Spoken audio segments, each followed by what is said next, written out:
It's time for Screen Junkies Movie Fights. You know, on a long enough timeline, everything gets a reboot, including us. Here at Movie Fights, welcome to Movie Fights, the movie debate show where we answer all the pressing questions in moviedom by yelling and joking and riffing. Oh my goodness, so good to be back. Hoot hoot, Owl Nation. Yeah, Percival's in the house. And you know, I've been spending my time being a dad, doing some comedy, but also movie fighting in my dojo with mannequins, waiting for the call. And here we are, baby. You know what? My name is Hal Rudnick. I am the host of today's movie fight. And let's go and meet our intrepid fighters coming back. Oh, man, I'm so excited. I can't contain myself. Can we take a break? No breaks. Representing Screen Junkies, he's the head writer of Honest Trailers and a dear, dear friend who hasn't aged a day. Spencer Gilbert. What up, Spence? Thanks, Hal. It's good to be back. I've been meditating under a waterfall, just thinking about how to beat Dan for the last 5 years. We'll see if today's the day. That's every movie fighter's goal, dream. My goodness. All right, next to him, co-host of Podcast The Ride and a Movie Fights favorite, the whimsical, the delightful, formerly commercial actor, Mike Carlson. I'm still trying to commercially act. Still auditioning. I'm trying, but they're not letting me. I don't know why.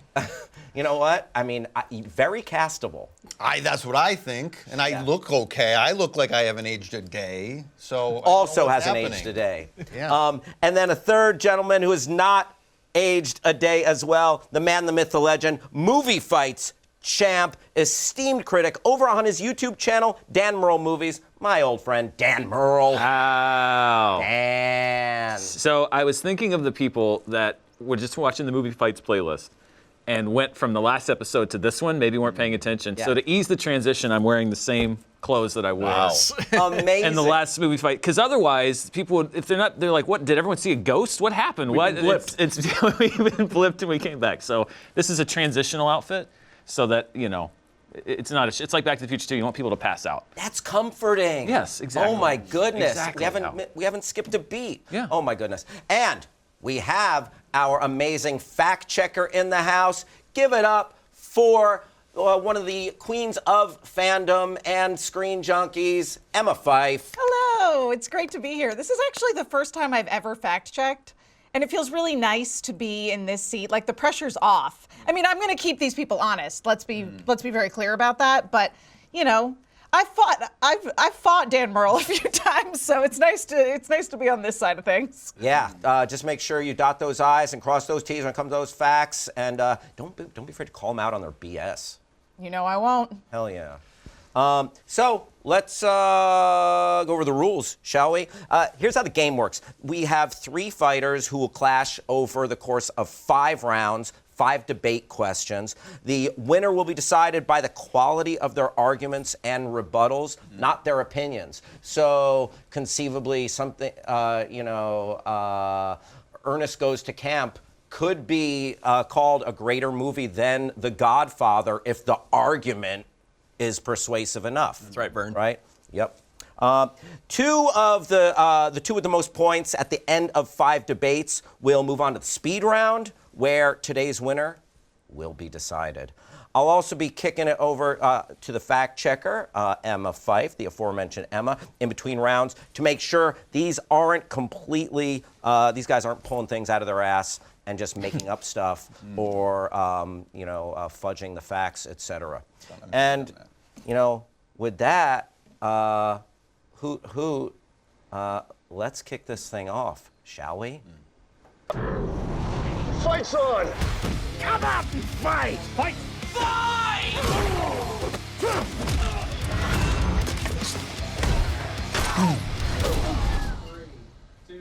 Let them fight. Okay, first question. It's go time. In honor of Scream 7's upcoming release, what franchise deserves to die? Let's start with our friend Spencer Gilbert. All right, Hal. It brings me no joy to say this, but my selection is John Theodore Wick. There's a 5th movie in the works. They've made 4 fantastic films already.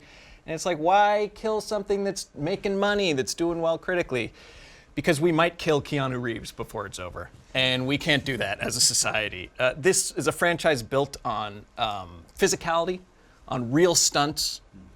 He's really doing the action. He's 61. That means he's been in AARP for 6 years now, I believe. Automatically I'll check joined that. at 55. But like you guys, hasn't aged a day. Right, that's right. Well, the thing is, he can't do it anymore convincingly. I don't want them to have to Taken 3 jump cut their way around Keanu Reeves, clearing out a room full of mercs. And then he also got a perfect send-off in John Wick 4. Was there was it Paramecium? John Wick 4, Chapter 4. He got a great send-off. He's found peace. Ian McShane and Morpheus buried him next to his dog and his wife or whatever. And I just remember it being a great ending. I don't need to see any more. I don't want to see any more, but I think Lionsgate has other plans. So that's my choice.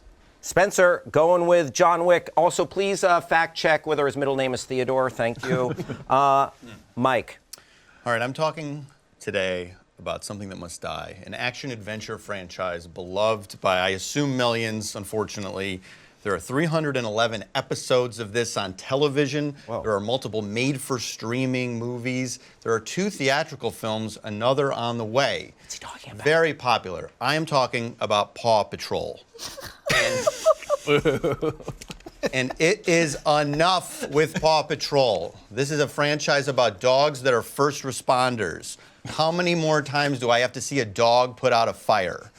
I'm done with this. I have a child. It's on all the time. There is too much content here. They've said all they can say with dog first responders, okay? And there's a movie coming out this year about them like finding dinosaurs. I don't even know what a dog first responder would respond to a dinosaur crisis. They're gonna have to make stuff up, more characters, things I can't keep track of, okay? And I love lore. I'm a lore guy, but it's too much. We have enough Paw Patrol as far as I'm concerned. A follow-up question for the record. Are you saying Nick's the TV show as well? All Yes. the books? All Paw Patrol-related All content? Paw Patrol done. No more toys in the stores. How many movies have there been? Well, there's been 2 theatrical films Okay. and 1 on the way, and then there's Paw other Patr- Paw Patrol. Paw Patrol. Got it. Patrol. Coming in hot. Mike Carlson. Dan Murrell.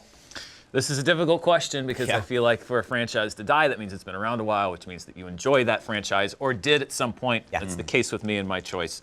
I have traditionally been a fan of this franchise, but I feel like it is time for James Bond to go away. Oh, B. I love Austin Powers, but okay. I've loved James Bond movies since I was a kid. We've had 60 years of James Bond movies. We've had, 6, 7 actors that have played James Bond. We've seen James Bond at the beginning of his career. We've seen old James Bond with Roger Moore. We've seen him in his 20s, 30s, 40s, 50s, 60s. They've killed him. They've done everything with James Bond. At the same time, other films, other action franchises, other spy franchises have built on what James Bond did. We have plenty of great movies that are like James Bond movies that are out there.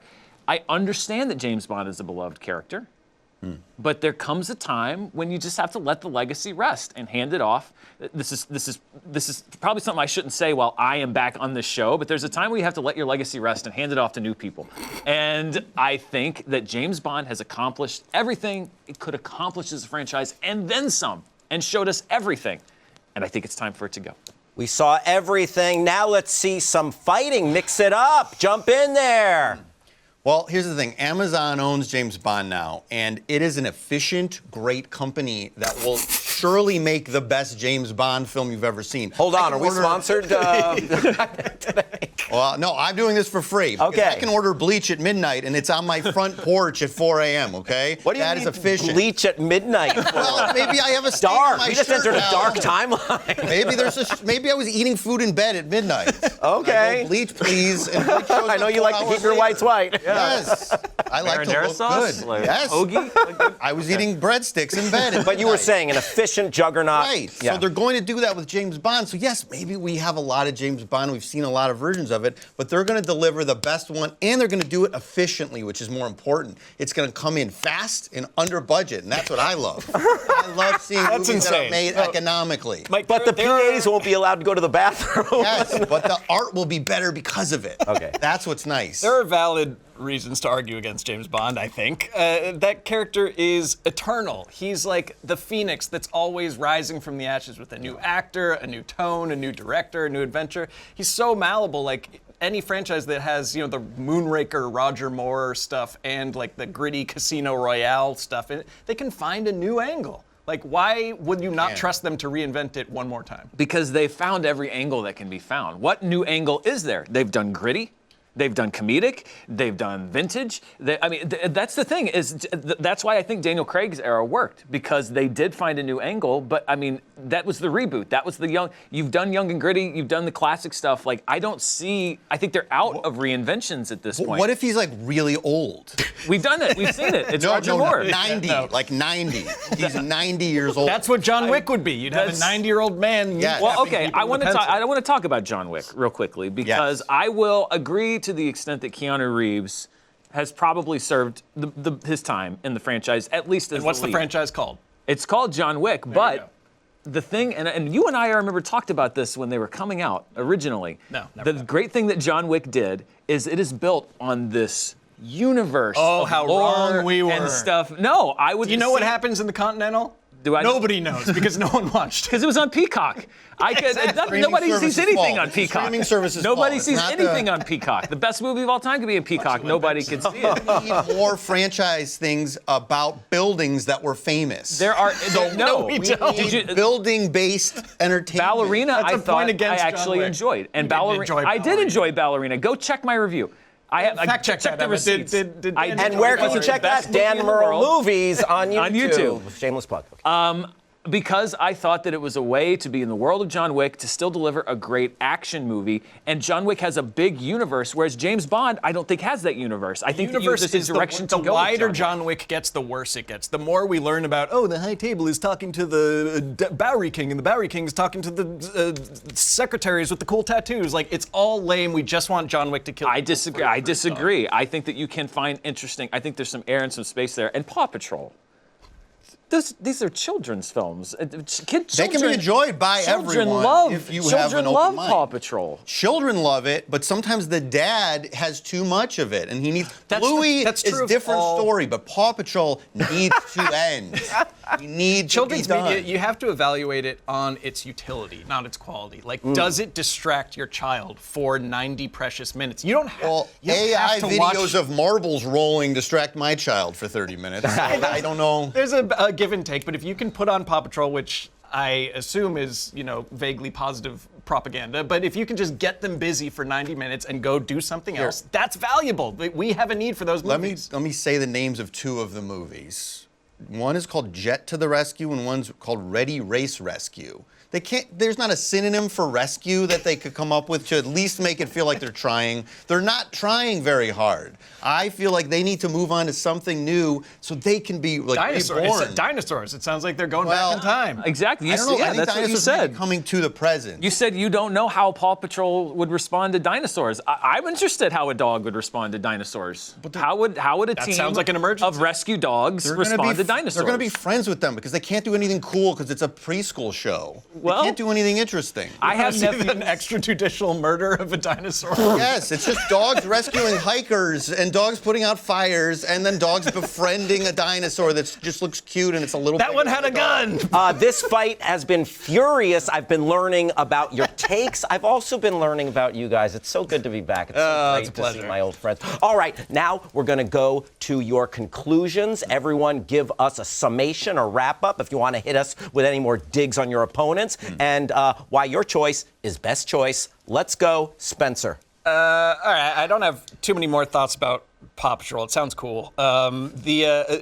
James Bond, there will always be new anxieties about geopolitics and our place in the world, and it'll always be comforting to imagine a guy who's like saving us from that and also slanging dong and drinking martinis and like having a great time. There's escapism to deal with our modern anxieties about, the evil people out there.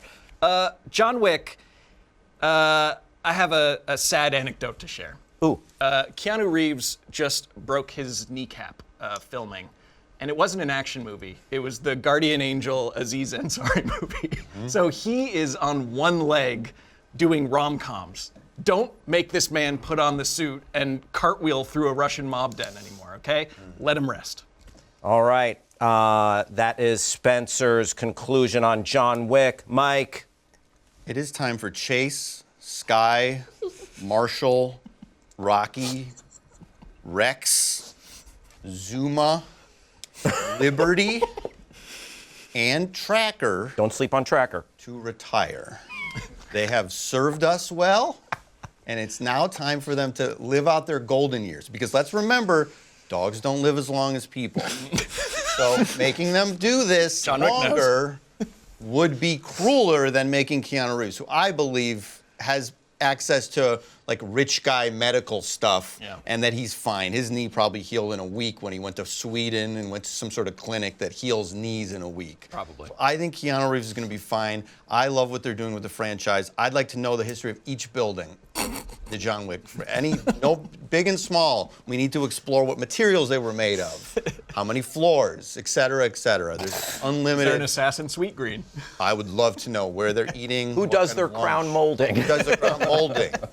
More franchises with this. And I'd love to see James Bond, famous buildings from that franchise, too. So that's another thing they could do.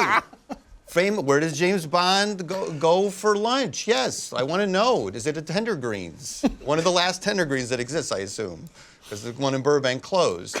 But James Bond has more gas in the tank, and with the greatest company in the world at the helm, I believe they will take it to new heights. That is Mike Carlson wrapping up his choice of Paw Patrol and hitting his other fighters. Dan Murrell. I like that children are happy.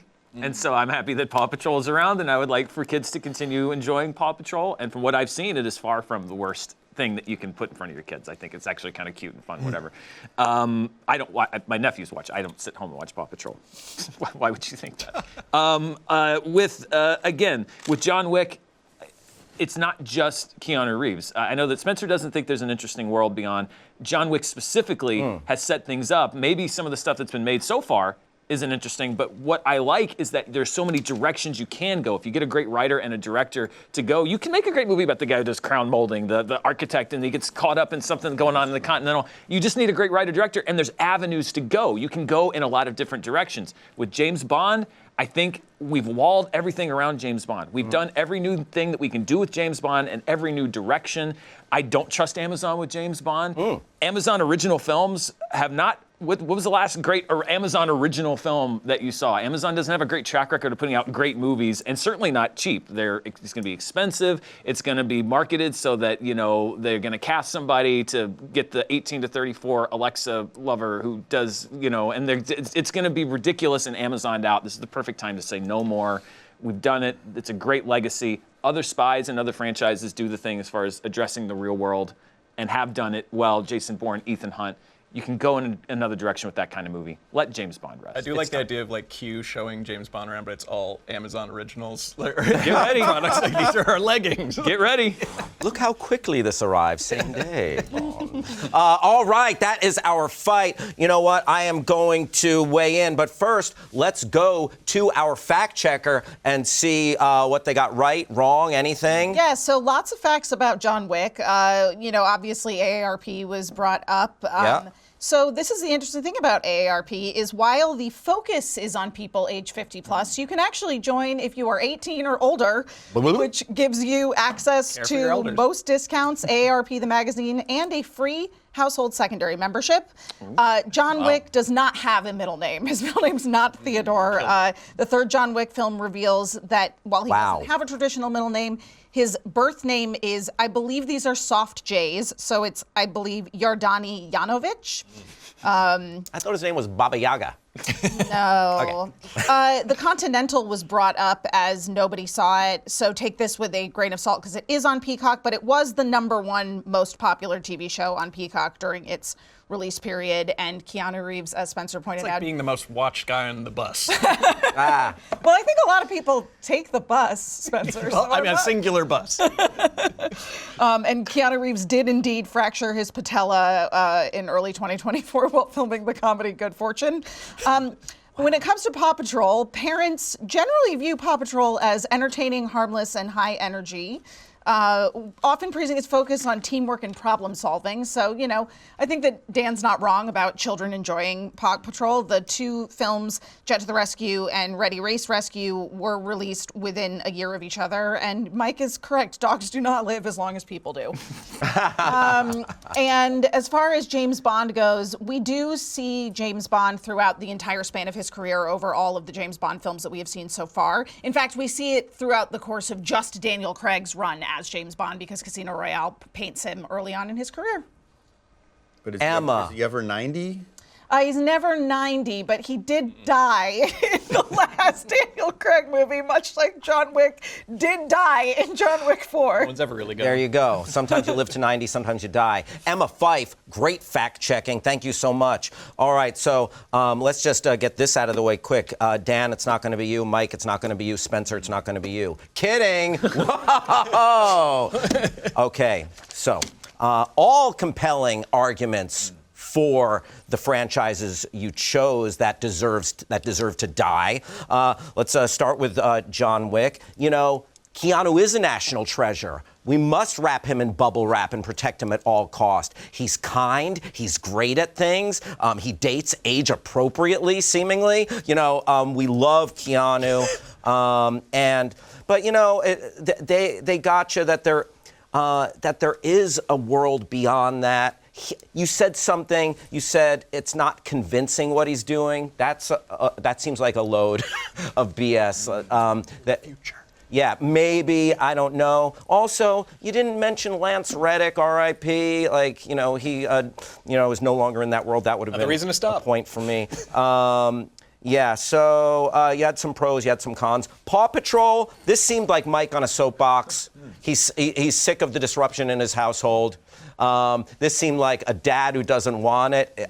They pointed out that it keeps kids pacified. It's a moneymaker. And you were really just kneeling at the altar of Amazon. Very pro-Amazon argument here, very negative Peacock argument. So streaming wars, do with that what you will. But yeah, this seemed like Mike's soapbox very much. Dan, I think you painted a nice picture of the journey that Bond has been on. All of the things we've seen, all of the eras, the death, the young, from Roger Moore to Daniel Craig to your Timothy Daltons and whoever in between. I will point out we haven't had a baby James Bond. But, and I don't think they took you down enough with that argument that we've traversed the journey.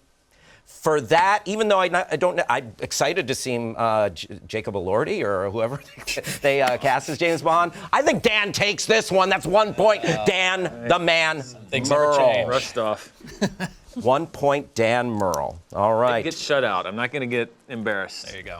For those of you scoring at home, that's 1 point, Dan. Emma, please keep score as well. I might forget by the end. All right. Question number 2. We'll start with Mike Carlson this time. We're just going to go around, start with the next person each time. You're given complete control of Hollywood. You are wearing the top hat and the bow tie. You're Mr. Hollywood. And the studios and the theaters. So you're ahead of, what's that Vegas theater owners? Show NATO. West. Well, it used to be Show NATO, West. and then they changed it. You're at a big convention Not in that Vegas. NATO, not that NATO is what I call it. Yeah. Okay. CinemaCon. You run the theaters, CinemaCon. What new rule do you declare, do you enact to make movie-going boom and to save the in-theater movie-going business? Let's start with Mike Carlson. Well, what they've done in the last few years is, bigger screens. The chairs do things. They, are like recliners now. They have 4DX in some theaters, and that shakes you around. It's kind of like a ride. And I believe they haven't gone far enough. I think that the screen should be bigger, and the chairs should do a lot more. They should do all sorts of weird stuff. And stuff that surprises you. Maybe it's a 4DX type theater, but you don't know that when you're buying a ticket. And the theater locks you in like you're in that thing like on Space Camp, where you kind of have restraints over here. Oh, I thought you were talking about Clockwork Orange for a second. Hold your eyes If open. it was pleasurable, I'm comfortable with something like that as well. I just think you need to make it a novelty. I saw you two at Sphere in Las Vegas, and it is called Sphere. It's not the Sphere. Thank you. James Dolan, thanks you. I always thank James Dolan, Hal. Don't worry about that. You do at odd times. Yes. Yes. At noon or... Daily at noon. Yes. So I think that the chairs should be crazy. They should look like space chairs. Whoa. They should make you feel like you're in another world. I think that all the things surrounding you in the theater need to make you feel like there's a reason to leave the house. Because right now, you can have a very theater-y experience in your home with the size of TVs. And TVs are the only thing that are going down in price now. So we need to get people out, and we need to make the chairs do more. That's what I believe. All right, let's jazz up those theaters. Let's take it to the next level. Thanks, Mike. Dan Murrell. Wow. That's so much to dive into there. So I've said this many times on the channel. Yeah, you have. That I want to know more about these chairs. No, I've talked about the fact that you can put all the bells and whistles you want on a theater. You have to make the theater going experience worth it for people. And the one thing that people complain about, I get it in the comments section all the time, is they don't want to go to a theater because people are on their phones, they're talking, it's not a good experience, and so they just stay home. You give people any reason to stay home, they're going to stay home. So I think you need to bring back, this is what they did in the 50s and 60s, and they don't do it because we have multiplexes now and theater chains are cheap. You have to bring back ushers. You have to bring back somebody whose job it is to be in the theaters and to not leave it up to the person who paid their ticket to ask someone to put their phone away, to ask someone to stop talking, because that's uncomfortable. I've done it many times. I've shushed a child in a theater, but I'm not the normal person. True story. Don't talk during Justice League. The Joss Whedon? Yeah. Steppenwolf is talking. Not the Snyderverse. I gave the kid like 10 minutes, and the dad didn't do it, so I did it. And he was quiet. Yeah, but you shouldn't leave you didn't have that. to put hands on him. Not like your goon squad. When you give me lip and you're talking back to me, you need to be prepared for the consequences. We digress. But that should not be the job of the person who's paying the ticket to be there. I did a video this week about Alamo Drafthouse. This has led them to success as a theater chain because they enforce this, and these bigger chains, they need to understand. So they need to hire people. I think it's just as essential as somebody to serve concessions or to sell tickets. They need to not be, some kid who's doing 10 other jobs and getting paid minimum wage. You need to have people that are paid well. They're not paid, $2 an hour to do it, and that's their job, is to enforce this behavior. You don't want to give people a reason not to go to the theaters, and that is the number one complaint I've heard from people, that why they don't go to the theater is because people are on their phones and they're talking. You need to bring back people that patrol for that behavior and make sure that it's not going to happen. So you know it's not going to when you buy your ticket. Dan, bring those ushers in. Spencer, what do you got? All you can eat, baby. Whoa. All you can eat for the duration of your film, your ticket, which I imagine will be raised accordingly. Let's say if a movie ticket is $15, let's double it. Let's say it's $30 a pop, but you can go back for as much popcorn and as many sodas and as much candy as you want, with reasonable limits. Like you can't just fill up a shopping cart with it, but one at a time. You can go get your stuff. And because of this, I think people will be more willing to go out and see shitty movies. That is the problem. We can't dictate quality. We can't make the movies better, even as the king of Hollywood. I mean, I think that would be kind of cheating if we said, make every movie great. Can't do that. What we can do is give people a reason to go to the theater, a cool, dark room full of food, even if they're gonna watch Madam Web. Like, what will get people to go pay $30 or some profitable margin for a movie theater to just go have a nice time and not feel ripped off? Even if I'm watching Men in Black International. If I'm 3 buckets of popcorn and 2 boxes of Milk Duds and 3 Diet Cokes deep, I feel like I had a good time. I feel like I got my money's worth. So I think that is the key problem for me, is getting people to see films that you otherwise wouldn't bother to see. Fight it out, y'all. The plumbing is going to be destroyed. What you're describing here is going to be a disaster All of for these local are plumbers. coagulants. None of these are... People using the restrooms 2, 3, 4 times during a film because they're just shoveling all the different food in unlimited to try to get their money worth. Well, in yours, they're money's going to be worth. pissing in their seats. Like, does it have like Well, a but the catheter chair, in there? yes, it does have a catheter in there. The chair will know. It will be. You don't have to use it. Everyone's relieving themselves. You don't have to use it. Oh, boy. And then Dan wants the secret police in every theater to enforce. Yes, I do. He wants like 10 armed guys, so a 10-year-old can't go, what is this cyborg doing in this film? Yeah, your plan seems to be to literally kick people out of movie theaters to save movie theaters. This is Yes, scary. That seems because like a people step in the want wrong that. direction. People want that.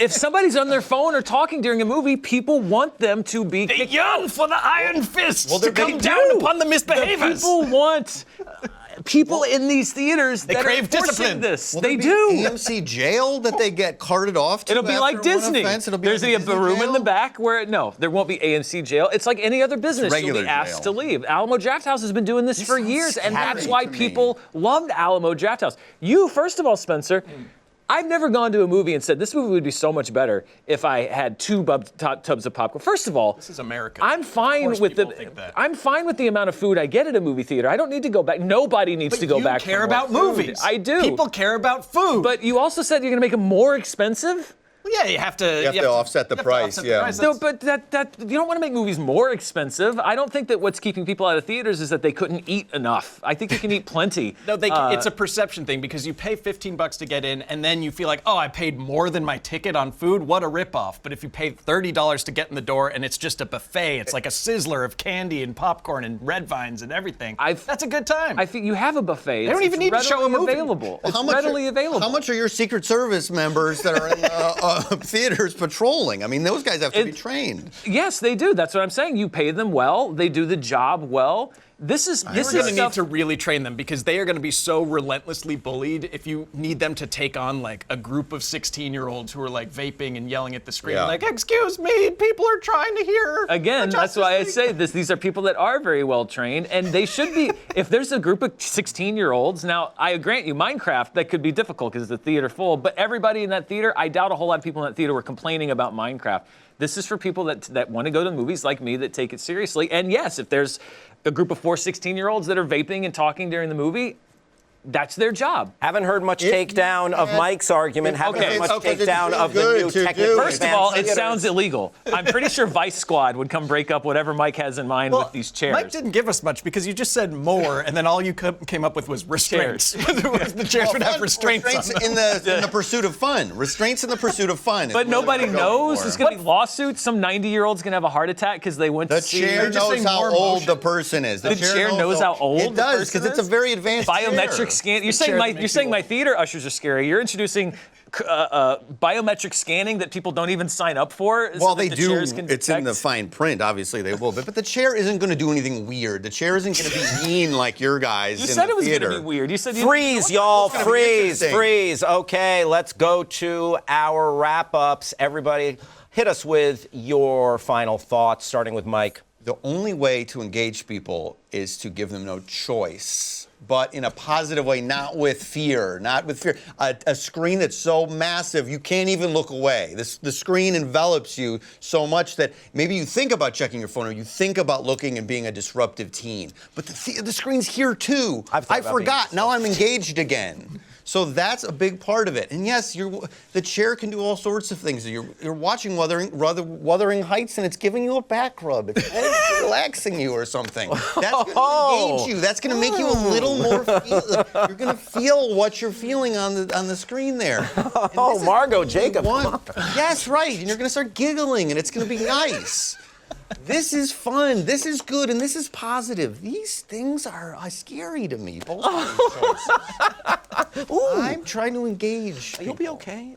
Thank you. Mike Carlson, Dan Murrell, hit us with your final thoughts. You know what's scary to me is if I bought a ticket to a movie and I didn't realize that in the fine print the chair was going to restrain me and give me an unwanted massage that I did not sign up for. While your catheter is in. While my catheter, by the way, I don't want to. There's a catheter with the chair. Those are your words, Mike, not mine. Opt out of the catheter situation. Is that in the fine print too? Because what if I don't know that? This sounds like a nightmare. I think the screens are plenty big enough. We have IMAX. We don't need bigger, and we certainly don't need surprise chair restraints that nobody signed up for. Spencer, again, I don't think the problem with movies is that people aren't eating enough. I think the problem is they're eating too much. And even if you give them all you can eat, it's a 2-hour movie. There are limits, except for a very small number of people who I think are probably already buying that amount of food. There are limits to how much you can eat in a movie. I don't think the value proposition, there's a clock on it, is that good. My concern is the only one I think that actively addresses a complaint that so many people actually have about movies right now, which is people on their phones and people talking. I know that it's keeping people away from theaters. This will address that problem. And it's something that movies used to do anyway. There were ushers in the dawn of cinema in movie theaters. It's not like it's unprecedented. You get people that are trained, that know what they're doing. It's going to get people to come back. Dan Murrell, laying it down. Spencer, what do you got? I think we're trying to save the business here. And Dan's proposition to me makes the theaters a less welcoming, more hostile, unwelcome place to go. You feel like, oh, you're being judged, you're being watched. Oh, I can't misbehave, or someone's going to hit me with a ruler and send me out of the theater. Yes. So, I think that Mike's. I don't know. Maybe this is just a personal anecdote, but I saw Dune 2 in 4DX, and that sandworm sequence rocked me in ways that I never want to be rocked again. Like, that was absolutely violating what they did to me during Dune 2 in 4DX. I do not want more of that. I think if any more would be actually dangerous. Those chairs would be better than those chairs. And then I just think the movies aren't doing it. The movies aren't getting people into the theater, so we need to go down the hierarchy of needs to the more basic stuff. And food, and you just get excited. Oh, popcorn, oh, candy. That is more exciting to me than you could throw whatever you want on the screen, and I will go to the movie theater, watch it, and feel like I got my money's worth. All right, there we go. There's our arguments before we lay down a decision. Let's go to Emma Fife with the facts. So yeah, Sphere Las Vegas is in fact just called Sphere. It is not the Sphere, though. If you Google it, it comes up on Ticket Center Google results as the Sphere.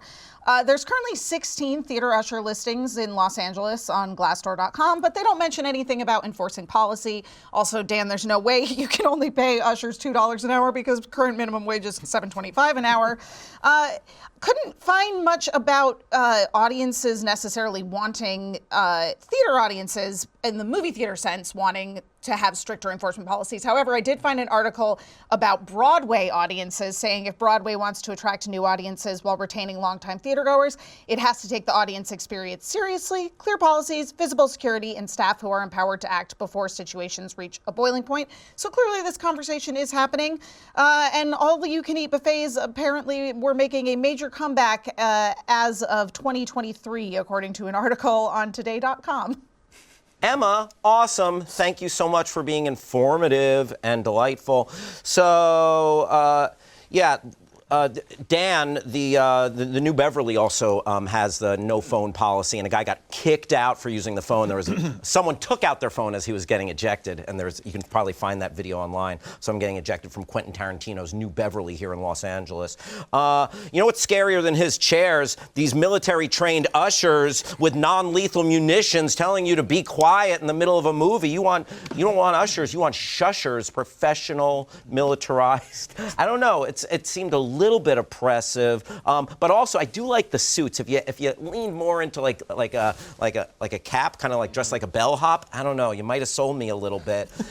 Spencer, the only thing worse than Madam Web is watching Madam Web with a tummy ache. Come on, dog. Like, too much food. Also, that's where the cost ratio that you're going to have to figure out for that. That's how movie theaters make their nut, by selling popcorn, which costs nothing at exorbitant prices. So it's like, oh, I'm going to have to shell out all this, kind of a prohibitive barrier to entry. That leads me to Mike. You know what? I wanted to go to the Sphere to see The Wizard of Oz, and I don't want to. Thank you. To see Wizard of Oz, and I, had no desire to see Wizard of Oz. But I was playing there. I'm like, oh, that sounds rad. That sounds like a new horizon that I can't get at home. Right. You really painted that picture. No one, I think, took that down properly. That would be an exciting, carrot to dangle. Ooh, what's happening in this new theater? Going with Mike. Mike takes it. Bigger, better Thank screens. you, James Nolan, for making Wizard of Oz better. Wait, are you planted here by James Dolan? You're complimenting him. You're making sure we say Sphere correctly. Is this? Well, I mean, look, I'm a fan of Amazon and Bezos, and I know all about his band JD and the Straight Shots and the song about Harvey Weinstein.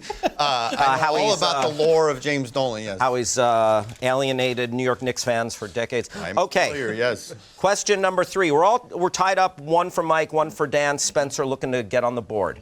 Question 3. What real or CGI character would be better if they were replaced by a puppet? Hoot hoot. Dan. This was tough for me because I feel like if you're putting a puppet, or in my mind, I imagine it as a Muppet. I guess it could be a traditional puppet, but I was thinking a Muppet, type character.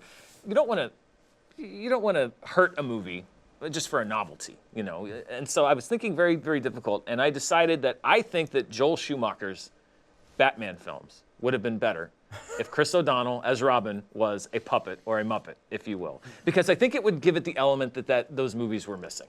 I think that everything that didn't work about Robin, his whininess, some of the jokes that just don't fall because they don't fit into the tone of the movie or just are bad jokes, I think they would work if it was a puppet delivering those lines. Like, I want a car. Chicks dig the car. This is why Superman works alone. I think that exchange doesn't work in live action. I think it does work if Batman is talking to a puppet in that moment. Karate Laundry, I think, is better with a puppet. It makes more sense with a puppet. I just think that everything that didn't work about Robin in the Joel Schumacher films is better if you just replace him with a puppet. I imagine, again, a Muppets-style puppet. A Muppet-style puppet for Chris O'Donnell's Robin in the Joel Schumacher Batman films. Yes. Thank you. Spencer, what do you got? Who needs to be replaced with a puppet?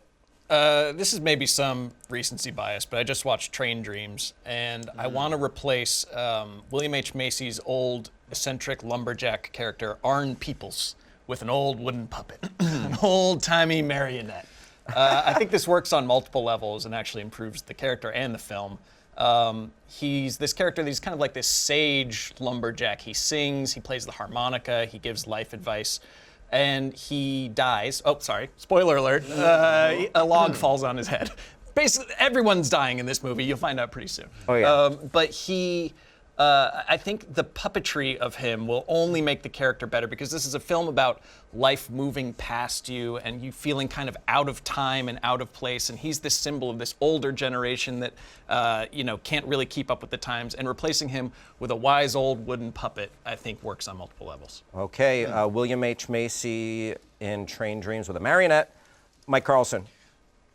I want to replace Gwyneth Paltrow in Marty Supreme with a puppet. And when I say puppet, I don't mean a Muppet. I mean a full-sized woman puppet. Felt, and then some maybe marionette-style arm movements. Now, you're going to ask why I want that. And it's not because I don't like Gwyneth Paltrow. I think she does really great stuff in that movie. But I think it would just be better. I just think everything would be better. If you've seen the movie, she's married to Kevin O'Leary. Wouldn't it be better if Kevin O'Leary from Shark Tank had to kiss a weird felt Gwyneth Paltrow puppet and pretend that that's his wife? Did they kiss in that movie? They don't seem like kissable. I recall a kiss, but perhaps there wasn't one. But I was imagining their inner lives, which is a big part of the movie. So you could imagine then him kissing a puppet. Marty has a romantic encounter in the middle of Central Park with Gwyneth Paltrow. It's sort of toward the end of the movie. And again, let me just ask, wouldn't it be better if he was performing this act on a large woman-sized puppet. What act? Am I allowed to say? I don't remember. Second half of the film. It's Moving on. Lingus is a part of Yes, the word. yes. Moving on. And again, wouldn't it be better? Steve Lingus? Aer Lingus. Wouldn't it be better if he was doing that with a big woman-sized puppet? And I think the answer is yes. The movie, which I already find entertaining, would be 100 times more entertaining. Fight it out, pals. Fight it out. I'm going to use my no. I'm going to use my one F-bomb. You can edit this out later, but I don't want to see Timothy Chalamet a puppet in the shower, especially if it's felt. Listen to what you just said out loud, and everyone at home think about that. Do you want to see Timothy Chalamet a puppet in a shower? And the answer is, of course, yes. No. Yes. No. What's wrong with everyone here? I want to see that. Well, I feel it's like we're confirmed that getting Kylie is not a puppet, right? Right. Okay, Right. good. I feel like between this question and the last one, we're getting an interesting look into the mind of Mike Carlson. Fascinating place. Every movie Well, fight is an interesting Yeah, would I be more attracted to a felt version of Gwyneth Paltrow than the real version? Maybe. I don't know. I think I the haven't answer is gone to yes. the psychiatrist in a while. I appreciate that you think that would make the movie better. I don't think it would. And we're actually talking about two Oscar-nominated, acclaimed films. Yeah. I don't think it would make your movie better. And Train Dreams is such I love William H. Macy in that movie, and what I love is the pain in his eyes, and he's so human, and so, you look at his face, like William H. Macy's face, and you can see, and it's a wonderful performance. He's The basically acting- a puppet already. No, he's not. He's so there's so much life You're in right. that character. There's a lot of pathos You lose that when you look at him, yes, you but I lose think that I feel that way about puppets. I see a puppet and I go, "Oh." That's just the reaction I have when I see a puppet. It's kind of the same, evoking the same instinct. It's a lateral move as far as I'm concerned. It's kind of the same. I think it's one-to-one. remarkably worse because I love the humanity in William H. Macy's performance, and I think you lose that in a wooden puppet. I think it makes the movie The particular worse. part of humanity that he's expressing is a sadness, and it's a pity, and it's a kind of whimsy that I think is puppets to a T. Like, that's my impression of what a puppet is good for, is bringing those things to the But table. I like that he evokes that. I don't like that you replace him with a puppet and you're telling people like, oh, look, feel this way because it's a puppet. I like that William H. Macy is able to make me feel that through his performance. I don't need a puppet to do that. It's more impressive that William H. Macy did that. Batman and Robin doesn't need a puppet either. Okay? I think it very much does need a puppet. Again, it's making the movie better. I don't think it's making it better. When you're much making better. a puppet whiny, you're replacing a whiny, annoying character with a puppet. That just makes me hate the puppet. Like, why is a puppet improving my impression of a bratty character? Again, it's because I think that it's a different vibe with a puppet. A bratty puppet is different. Like Chris O'Donnell, first of all, he looked like he was like 30 and he's playing 18. So his take on the character didn't even make sense with his age. A puppet, I totally buy that that's a little bratty puppet because it's a different vibe. So again, I think that the It's relationship not a different vibe. makes You're a lot saying more like you sense if don't it's a want to puppet. hurt the movie. You're trying to fit like a puppet seamlessly into Batman and Robin. You Yes. might be able to get away with it, but we're trying to Have you improve seen the Batman and movie. Robin? We're trying to add A to the puppet film. next I think to it's- Arnold Schwarzenegger as Mr. Freeze makes total sense. It's already there. It You're makes not changing absolute anything. sense. It's a lateral move. Yeah, Again, it's like absolute yours is sense. a lateral It makes move. more sense, honestly, if a puppet is with Arnold Schwarzenegger, because it makes Arnold Schwarzenegger make more Let's sense. go to What our if final. One more thought, and then we're going to What go to if our I final say wrap that up. my puppet looks like the Duracell family commercials from the 90s? Worse.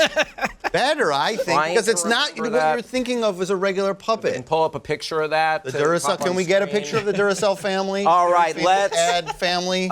Let's go to our wrap-ups. Dan Murrell, I don't final need thoughts. a picture of the Duracell family because it's seared in my mind. It's a haunting image forever. I don't want that in Marty Supreme. Marty All right. Supreme is one of my favorite movies of the year. Gwyneth Paltrow's great. You put a puppet in there, it completely ruins the whole vibe of it.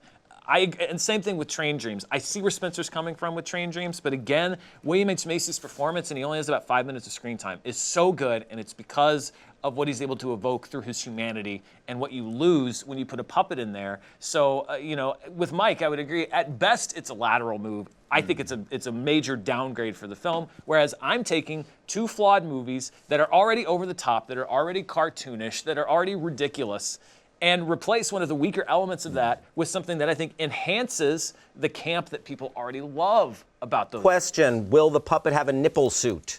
The Of bat course, nipples. of course. Puppet and bat nipples, Yes. writing that down. Yes. Bat Felt, nipples. felt on bat puppet. nipples. Felt nipples. Felt bat nipples. Did Robin Okay. have nipples? Yes, he did. okay. Yeah. They both had nipples. All Yeah. right. All of them did. I just wrote down felt nipples. They were pointy. They were like Madonna broads. But they weren't as They weren't as anatomically Like distinct. It was a cones. PG-13 movie. feels sexist Dan? to not have them. Anything else? No, I feel like I Thank addressed you. their arguments in mind, so I rest my case, Your Honor. I thank thee. Spencer Gilbert, talk to us about your closing argument, Train Dreams. Yeah, I think, well, so Batman and Robin, as said, replacing Chris O'Donnell with a puppet is a formality. It's 6 of one, half dozen of the other. I don't think it's making it particularly better or particularly worse. Marty Supreme, that is a movie that runs on anxiety, that runs on adrenaline, and it's just going. And I feel like a puppet calms you. It inherently calms you and takes you out Not of the that. puppet I'm thinking of. Fair. But I think that that's what it is. This part of this answer is like, what do you bring to puppets? and what I bring to puppets is I find them sort of like comforting and whimsical and of a different time. They seem a little out of date to me, and that is enhancing the theme of Train Dreams and the service that this character provides in the film. His name is Arn Peoples, by the way. What a puppet name that is. Arn Peoples. Good name. That's a puppet right there. And he, if you replace him with a puppet, I think it thematically works for the film and his character. Thank you, Spencer. Mike. The Gwyneth Paltrow character is from another era, which I think is very important to remember. So you want to feel like that character is maybe even in a different universe, has stepped through time. She's different than all these other people. And yes, Gwyneth was great, we know that. But to really illustrate the point the movie's trying to make, you make her look like one of the Duracell family.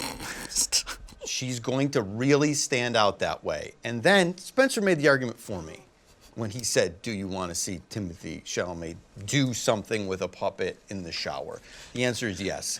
Everyone actually, you can all lie to yourself and pretend you don't, but everyone wants to see that. Time. All right. So in the shower, we're talking like, you know, I have strong opinions about that, but let's go to the facts. I'm going to zip it. Emma, sorry to step on your toes. What do we got? I heard some criticism of Chris O'Donnell's age when he was playing Robin, that he was like 30. He was 25, actually, the first time that he played Robin in Batman Forever, 27 in Batman and Robin. And yes, the Robin suit worn by Chris O'Donnell in Batman Forever definitely featured sculpted nipples, so sculpted nipples are on the table. Gwyneth Paltrow and Kevin O'Leary, though they do play a married couple in Marty Supreme, they do not ever kiss. Thank you. While Kylie Jenner is not a literal puppet, a quick Google search says that some critics have described her as such, or specifically as a business puppet.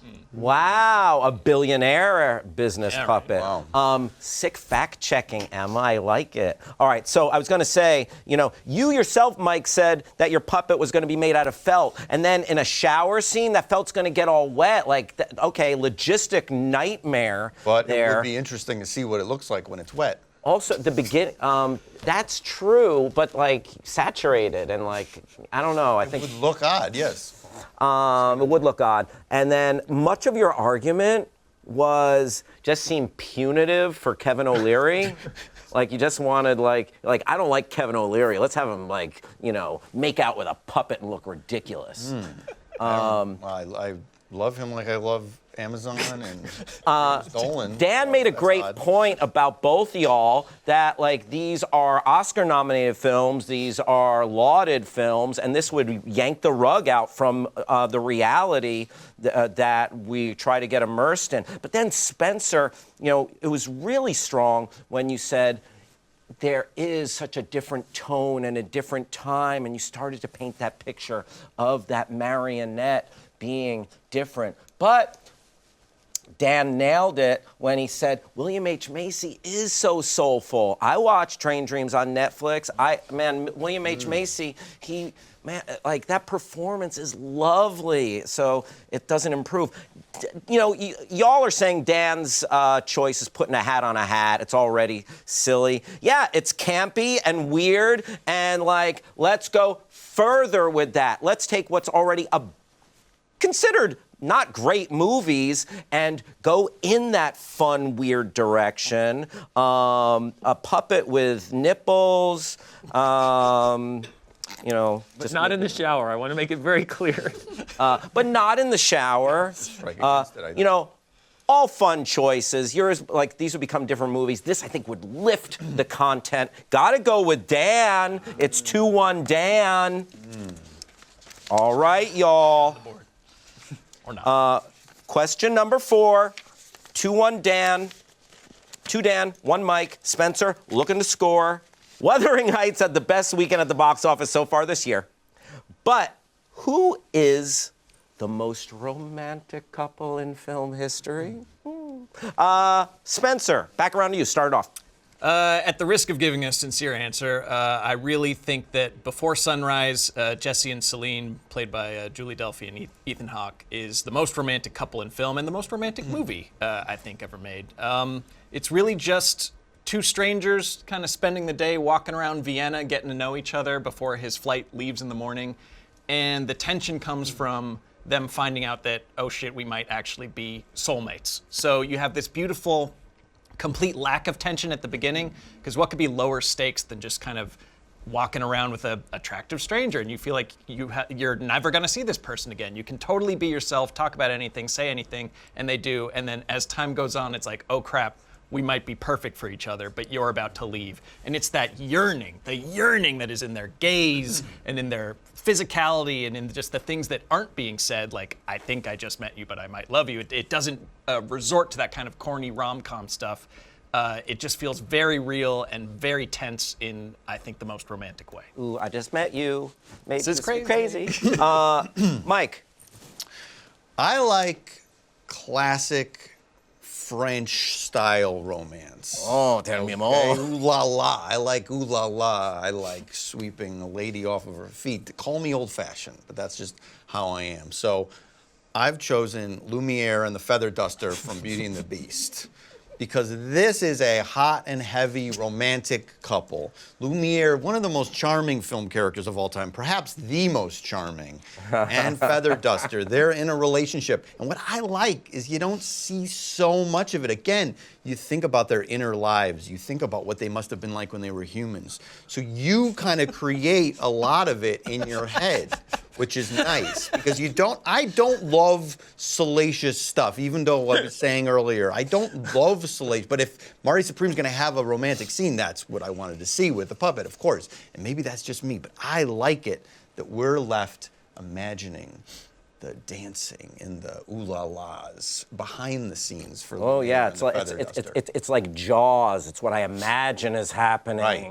And it's it's scarier than seeing the thing. when you were a kid seeing Beauty and the Beast, this is what you thought romance was. And this is what I aspire to be as a I don't romantic know about partner. that, but I like where you're coming from. I like the cut of your jib, Mike Carlson. Dan, what do you got? So, as I get older, if you've been watching the playlist, you'll probably have noticed, if you jumped from 2020 to this episode, I have gotten older. You think about what love is and you redefine it. And What for is me, love? Exactly, like Hadaway. Hadaway posed that question decades ago and I'm still answering it. For me, as I've gotten older, I've thought love to me feels like finding that person out there that is just the person for you. You fit together so well. You could not live without the other one. And for me, it was Gomez and Morticia Addams, specifically as played by Raul Julia and Angelica Houston. I know that the Addams family is odd and twisted. Even ooky. Even ooky, spooky, you could say. Altogether ooky. But they are such a great couple. They support each other. They obviously are very romantically attracted to each other. Yes, they're weird, but they're weird together, and they're weird in a way that they understand. They're the perfect match for each other. They match the same freak energy, and so I think you have that romantic love, that dedication to each other, and then they're kinky. They're a kinky couple. They obviously still got it going on romantically. He speaks French to her. It's like you look at it and it's like, yes, that family is odd, but that is, for me, that is such a relationship to aspire to. Somebody who matches your energy, even if it's crazy freak energy, and that you fit together so well and you're so dedicated to it. 3 very different answers. Great stuff, y'all. Fight it out. I mean, I'm happy for them. They seem like they have a strong, stable, freaky relationship. And that is aspirational. I think we all want that in our lives. But I think that romance to me has a degree of pursuit, has a degree of tension, a little give and take, a little mystery. And they just seem like 2 people that are like, their story is over. They met each other and we meet them and it's like, this is the happily ever after, which is like, a little boring. Like, they are just on the same page all the time. They're in such lockstep that there isn't really a lot of tension between the two of them or layers to peel back besides like, oh, these are two hot goths that have been hooking up for 20 years. And quite frankly, they feel a little performative to me, quite frankly.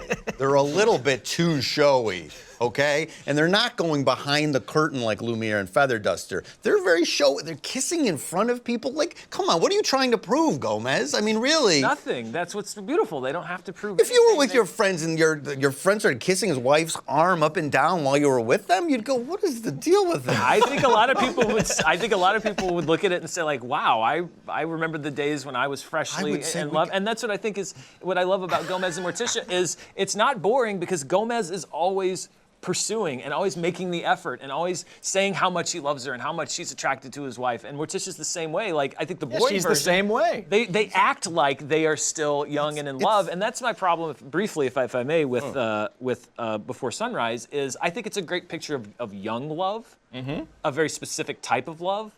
But for It gets me, less romantic as time goes on. well, but for me, that story I think is just one chapter. I think that all the movies tell a more complete story. I think it's a very, very specific kind of love that you see in that movie.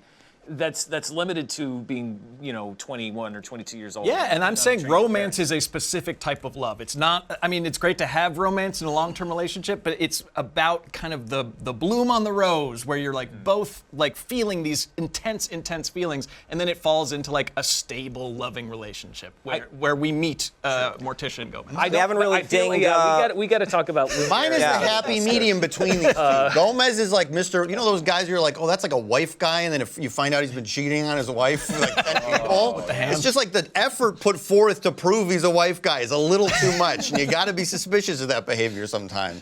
And then this is like nice, but this is so boring. This is like, where are the fireworks? Oh, there's fireworks this is right under the easing surface. into the water. I want the best of both worlds. I want the ooh la la French stuff, but I also want a little of the comfortability. I don't The want fireworks the effort. are when Lumiere sets the duster on fire because his hands are flames. Well, that's She's made of exciting straw. sometimes, and then she gets dusty and she dusts him off. That's what a relationship is all about. Sometimes you set your wife on fire, and sometimes she dusts the dust off your head. I love that's that what love is. I love that you said that you thought that kids watched Beauty and the Beast and thought that's what romance was, and not the story of Belle and the Beast. That's actually the story. All right, let's go to our final That's thoughts. a problematic story as far as I'm concerned. Let's go to our Very final mean thoughts. to We'll her, start with and- Spencer. Yeah. I just want to push back that it was boring. I think if you take the time and watch this movie, there is so much excitement in the little glances, and it's real. But that's what makes it exciting, is because Linklater's playing it so realistic. The little subtext of what's said and what's not said between the two of them is just the most tension-building romantic couple I've ever seen on camera.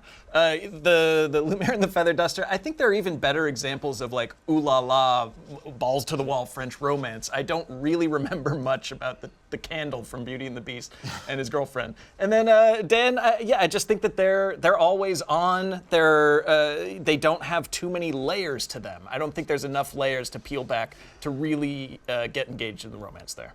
Thank you, Spencer. Mike Carlson. I think the love between the candelabra and the feather duster is effortless, and that's what I like about it. But still, you can see the passion there, and he's not trying too hard because Lumiere is doing other stuff. He's Mike, singing. give us a little Tale as Old as Time.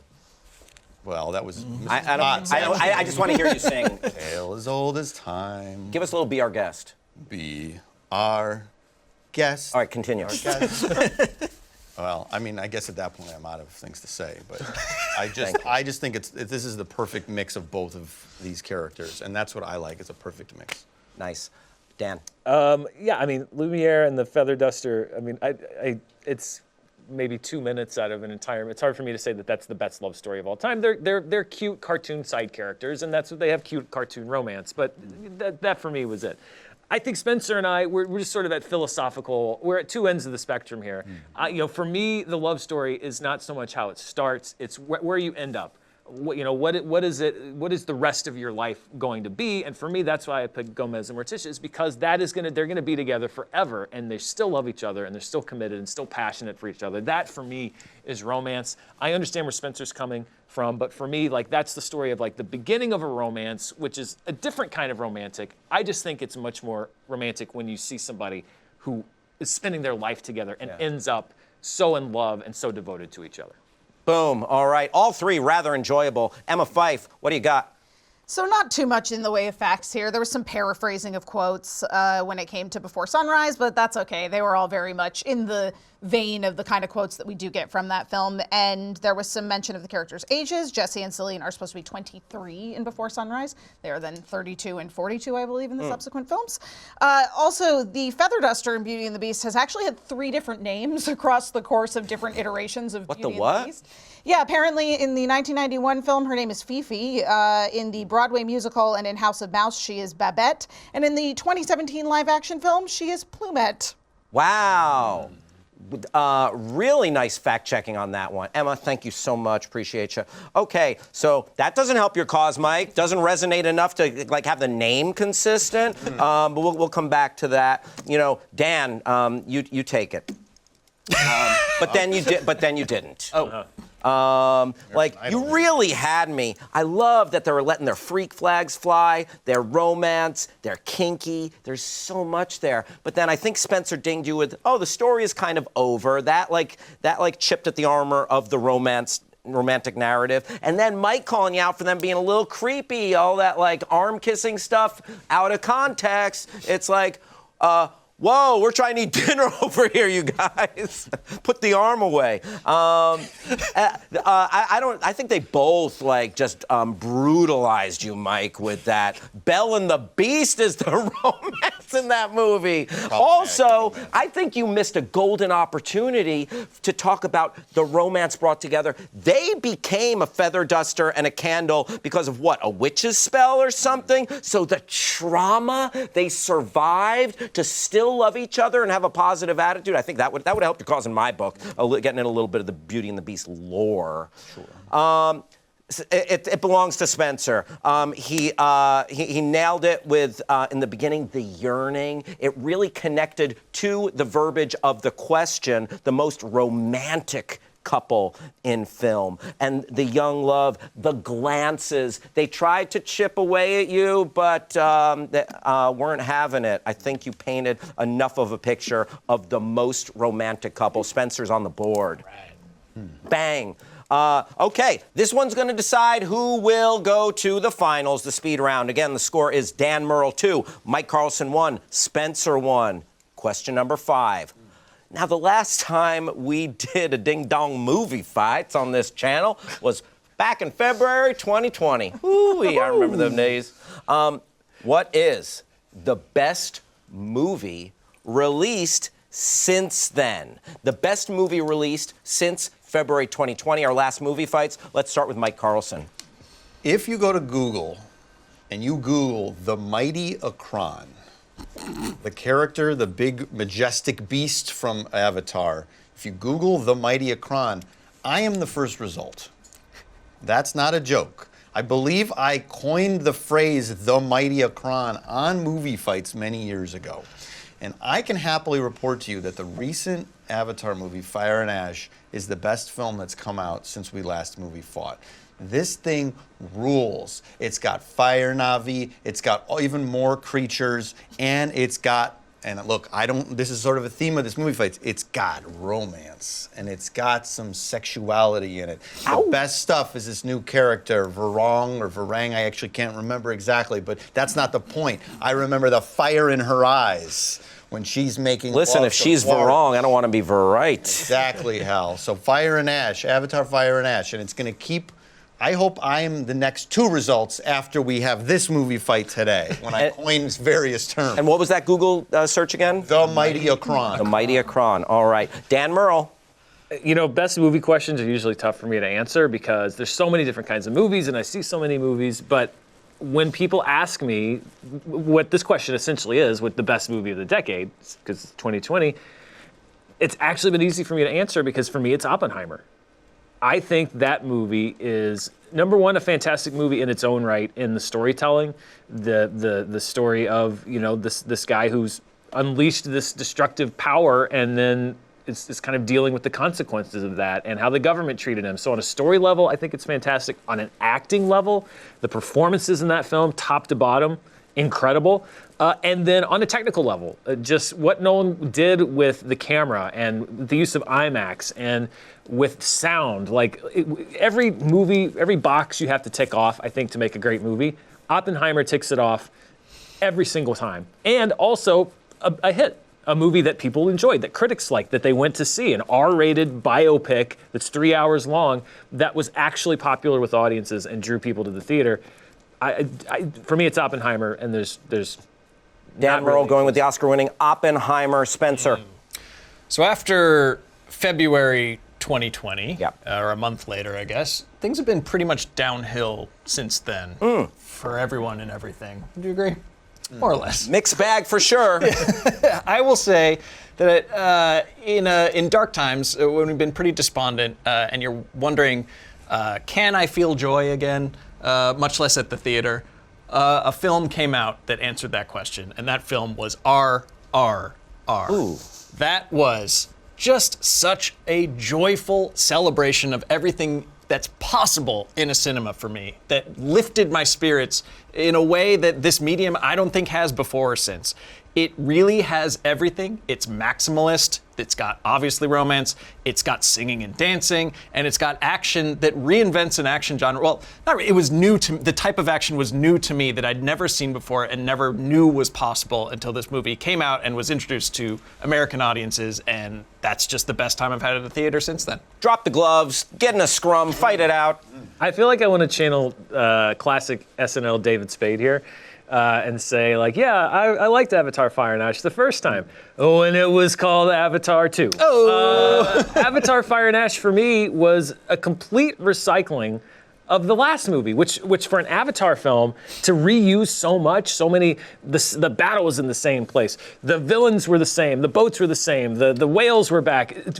To me, like, it was such a downer for them to reuse so much when that franchise has been all about being fresh. If you were to say Avatar 2, I think it'd be better. But for me, Fire and Ash, it did have a couple of new things. Varang was a good character. They didn't really use her that much. I felt like those Na'vi weren't really that different from the Na'vi that we saw before. That movie to me was just recycling so much of what was already used, and it wasn't that exciting for me. Is the mighty Akron in the third one?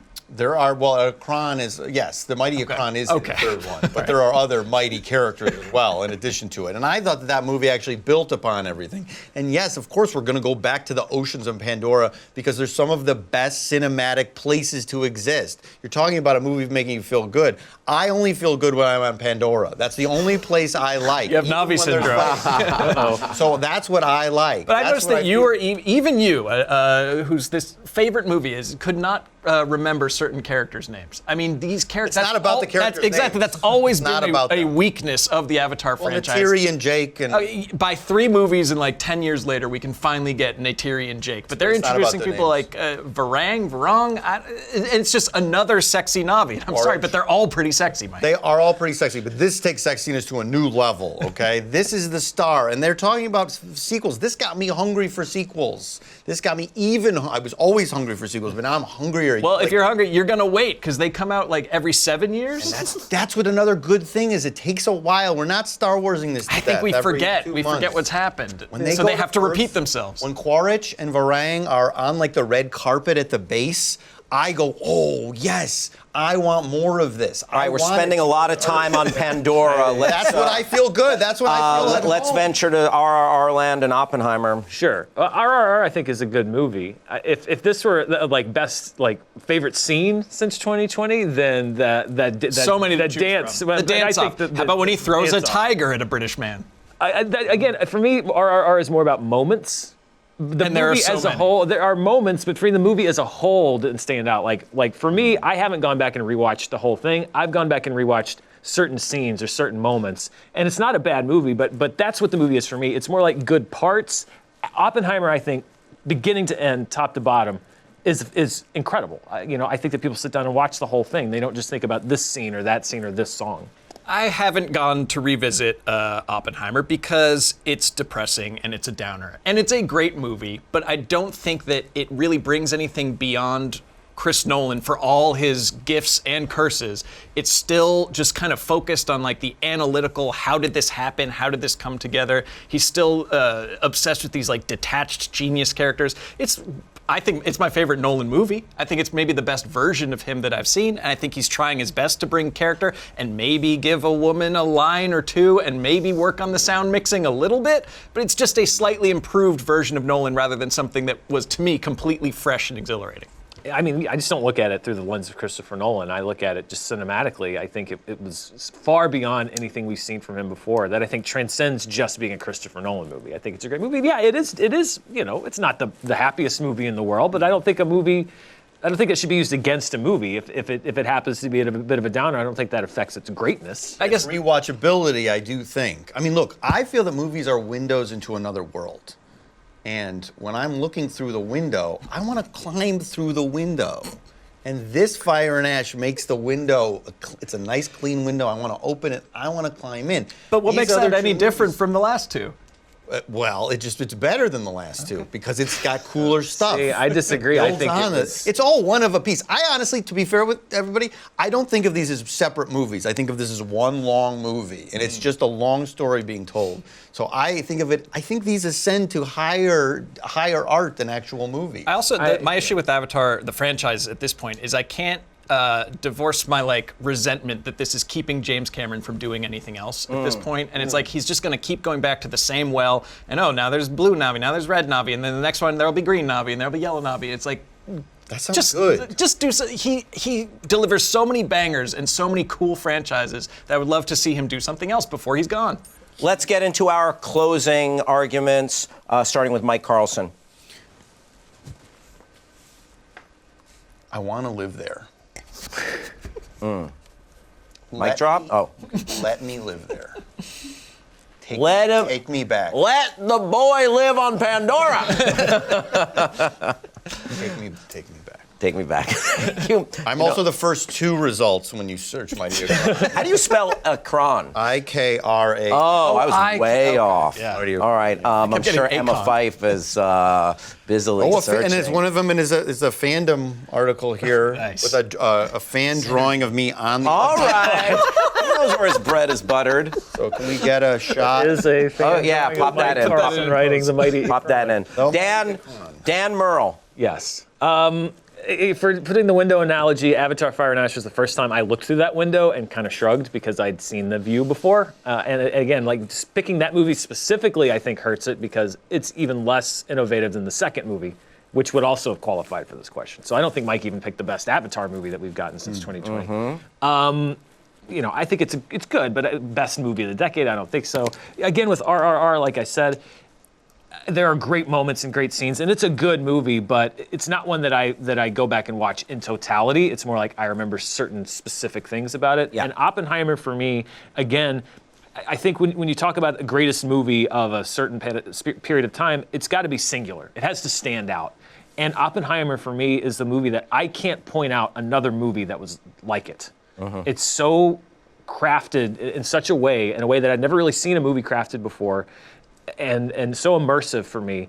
I can't think of another movie that stands with it that's like Oppenheimer. And that for me, I just think top to bottom, it's the best made movie that we've gotten in the last 6 years. Thanks, Dan Murrell.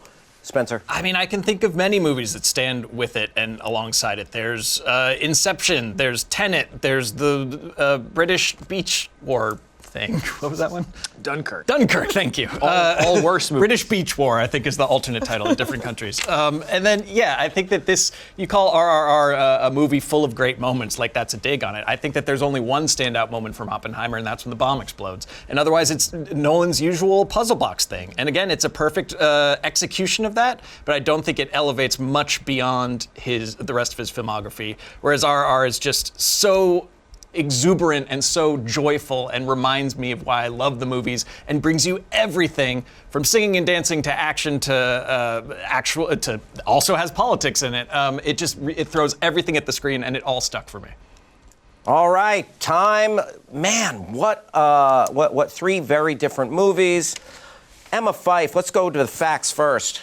Well, the big thing that everybody's wondering about, of course, is the mighty Akron, which Yes. it took me a little while to figure out how to spell, but I did figure it out before Mike said it. The first result does, in fact, link to an article on podcasttheride.fandom.com called The Mighty Ekron, which mentions Mike Carlson calling it the Mighty Ekron. And the second result on Google is a tweet from Mike Carlson that says, "It is common knowledge that I invented calling the Avatar creature the Ekron mighty. Now James Cameron goes and showcases the word." In the second trailer for Way of Water, they say mighty, and it's a very prominent thing, and I believe I influenced that. I see. Proud. I love that so much. I hope you get your check in the mail, Mike Carlson. Waiting for it. Yes, it is correct that while we do get introduced to the Ash people, a clan of volcanic, fiery landscapes, a lot of the areas and things that we see in Avatar Fire and Ash are repeats from Avatar The Way of Water. And it is not 7 years between Avatar sequels. The first Avatar came out in 2009, and the second one came out in 2022, so that was a good 13 years between films. And then Fire and Ash came out in 2025, so there's only 3 years between Way of Water and Fire and Ash. Oppenheimer, interesting fact, they had to create the 65mm black and white film that they used because it did not exist. So they made it and tested it out to see how it would look in IMAX. And according to Reddit, Kitty, played by Emily Blunt, has 16 minutes and 50 seconds of screen time. So a minimal effort made on Nolan's part to give women lines. Yeah, not exactly lighting up the Bechdel test there. Emma Fife, thank you. Great stuff. All right, so Mike Carlson, your argument seemed a little bit like just self-aggrandizing. Like you're like, oh, I'm the Avatar hype train. Right. James Cameron's got his ear to my feed. It's like, okay. And then it became creepy because you just want to live on Pandora, and I want to know how far you're going to take that in your home and personal life. Like, I'm interested in that, but in like a TLC, like, oh, my strange addiction kind of way. I'll get back there one day. Okay. Back there. You will at the theaters. So yeah, and also I think there were good arguments against you that Dan hitting you with the Avatar 2, and so yeah, you didn't quite sell me. Spencer and Dan, neck and neck. I'm still literally weighing it as I'm talking right now. Dan just ticking the boxes on the strengths of Oppenheimer. It really is. Like, I'm not going to get into the semantics of movie versus cinema, because I feel like that would water down the question a little bit. But it really was the joy of, discovering a movie and then, really appreciating great cinema. Dan said, we come back for the moments, maybe not the whole thing. Spencer, one of his main arguments against was that his movie, Oppenheimer, was a downer. Okay, a movie can, be evocative in a different way and still be a great-ass movie. Also, Spencer, when you said it's on par with Tenet, come on, Tenet? Think of the body of work of Nolan and then think of this outlier, Tenet. Okay? Yeah. So you didn't have enough takedowns. I thought Dan qualified your movie in just the right way, but it's so, there was so much joy in what you presented. But Dan takes this one. So it is Dan 3, Spencer and Mike 1 each. So this is a tie break. Whoever gets this tie break between Mike and Spencer will go into the speed round. They won't get an extra point here. They'll just go in with 3-1 versus Dan. Here we go. Tiebreaker question. In honor of Movie Fights being rebooted, what is the best? I'm going to tweak this slightly, Emma. In honor of Movie Fights being rebooted, what is the best movie reboot or remake? Best movie reboot or remake? The Thing. The Thing. John Carpenter's The Thing. John Carpenter's The Thing from a few years ago? 10 years ago? I think he means the 80s one, right? No, the remake. The remake. Oh, the 80s one of the 50s. Yes, of the 50s. Gotcha, because the thing was not the 2000 one. Yeah. Thank you. Okay, Dan saved you on that. Okay. Mike. Wizard of Oz. What? Wait, what? Is there an earlier Wizard of Oz than the original Wizard of Oz? Emma, quick fact check. I think that Mike might be right. I think. Frank L. Baum. Okay. 1939 landmark film. Okay, let me see. Wizard of Oz. Wait, hang on. Let me go to the Wizard of Oz book, The Wonderful Wizard of Oz, and let me go to adaptation. It was an earlier version of The Wizard of Oz than the Judy Garland version. Okay, adaptation. And how could it not be? Silent. 1902 Broadway musical, most There popular was a silent cinematic. movie. Okay. Okay, let me see. This is unprecedented movie fighting. Wow. Does this movie exist? All right. Does the movie exist? By the way, I'm comfortable arguing even if it doesn't. Welcome back to Does the Movie Exist? Okay, so no, Mike is right. There was a 1925 Wizard of Oz silent fantasy adventure comedy film directed by Larry Seaman. Of course. This movie, Wizard of Oz. All right. Yeah, let me go. We're off to see the tiebreak. All right, here we go. Spencer, lay out your argument for the thing. Of course, it's going to be better than Larry Seaman's Wizard of Oz. Wizard of Oz. That's tough. Good pick, Mike. I think that the 80s movie is a classic. It really is a masterpiece of steadily rising paranoia. There's mysteries that people are still arguing about to this day in that film, whereas the 50s version is kind of a campy, it's really of its time, does not have staying power, whereas John Carpenter's The Thing, from the music to the Kurt Russell of it all, people are still watching and rewatching and talking and debating that film, and I think that's the mark of a successful remake that people don't even talk about, either the one that came before or after it.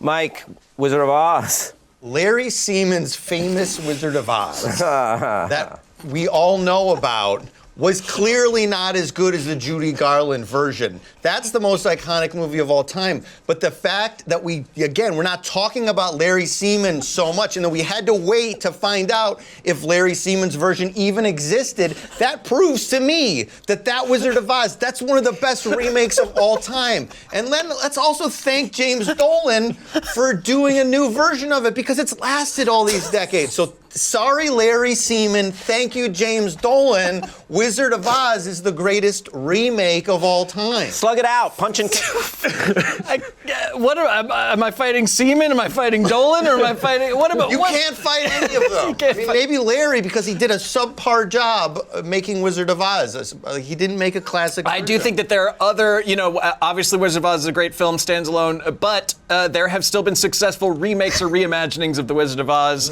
There's Wicked 1 and 2. There's that other one with James Franco. Is he the wizard? Is that successful?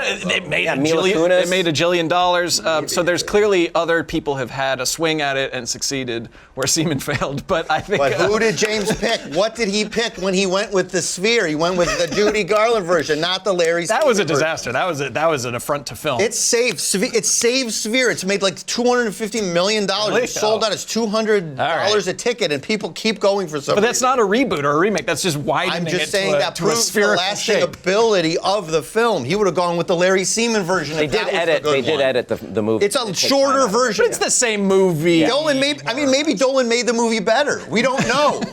He might have made it even superior to the original You version. want to shit talk the thing at all, or? Do I want to? I like the thing, but clearly, who cares? Who cares? You know? Can't argue with that. Who Right. cares? Who cares? People still care. That's the definitive version. It's That's good movie. Time. All right. Wow. Okay. This tiebreak will decide who goes in.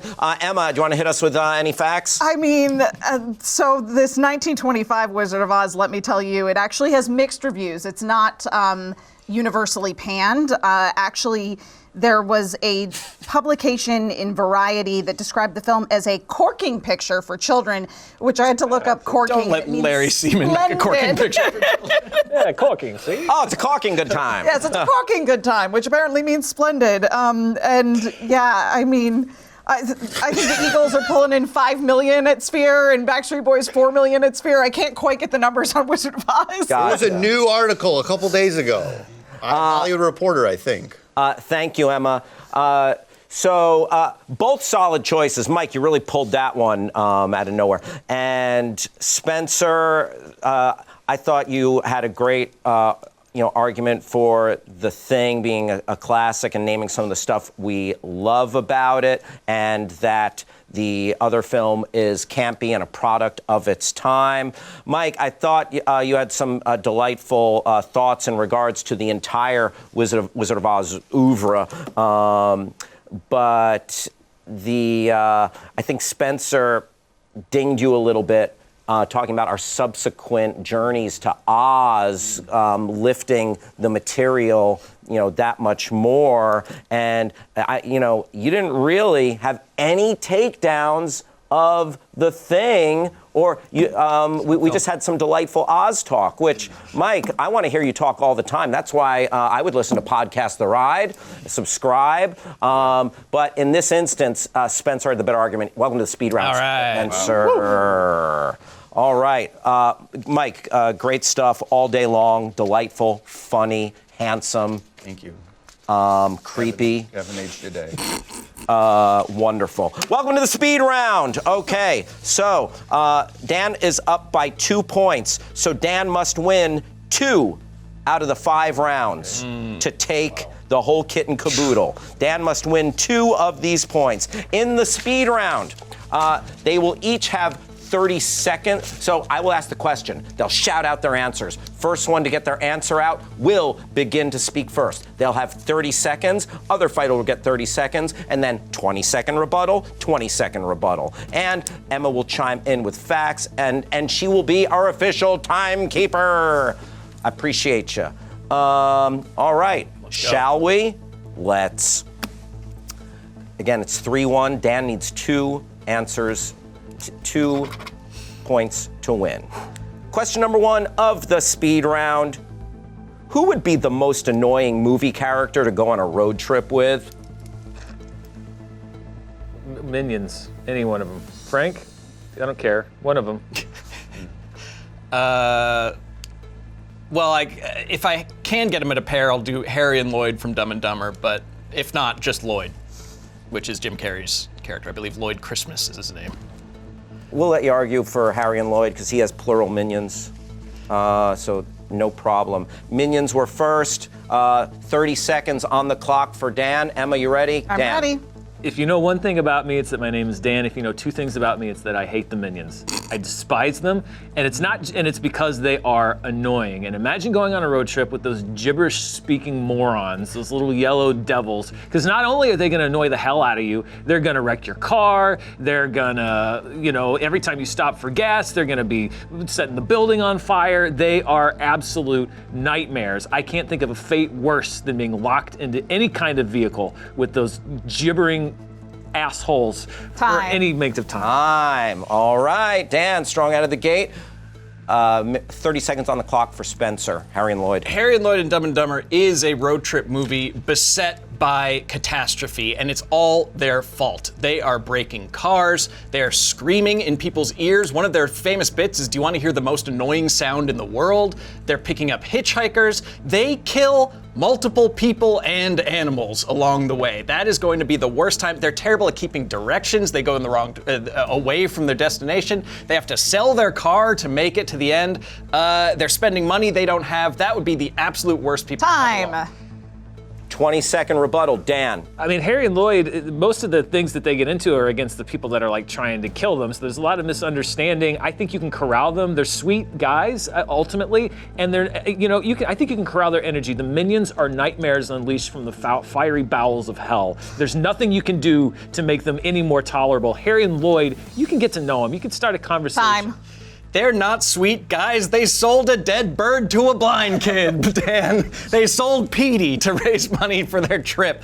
The Minions, I think, as annoying as they are and as awful as they are, their gibberish actually works for you in this case because it's easy to tune out. You don't need to know what they say. You can just listen to the Minionese jabbering in the background and just pick up the occasional banana here and there. Time. All right. Emma, you were on the clock. Anything you'd like to add? Lloyd Christmas is in fact the correct name of Jim Carrey's character in Dumb and Dumber.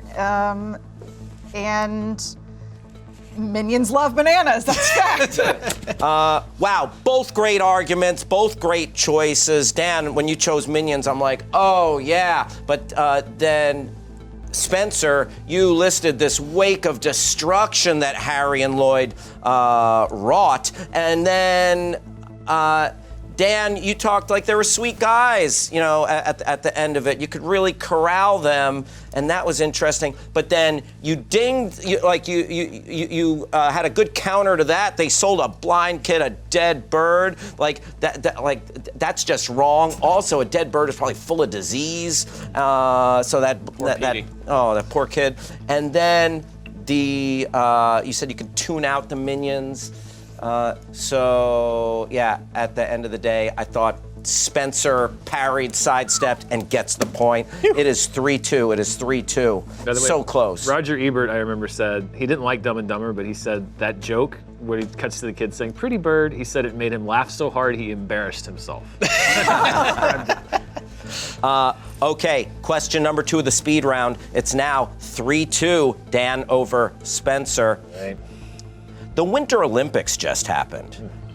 What a hockey final, huh? What movie character could compete in the Winter Olympics and in what event? Elsa. Speed skating. Elsa and speed skating. Dan? I didn't watch much of the Olympics, so I'm trying to think of It's the something else. same winter sports.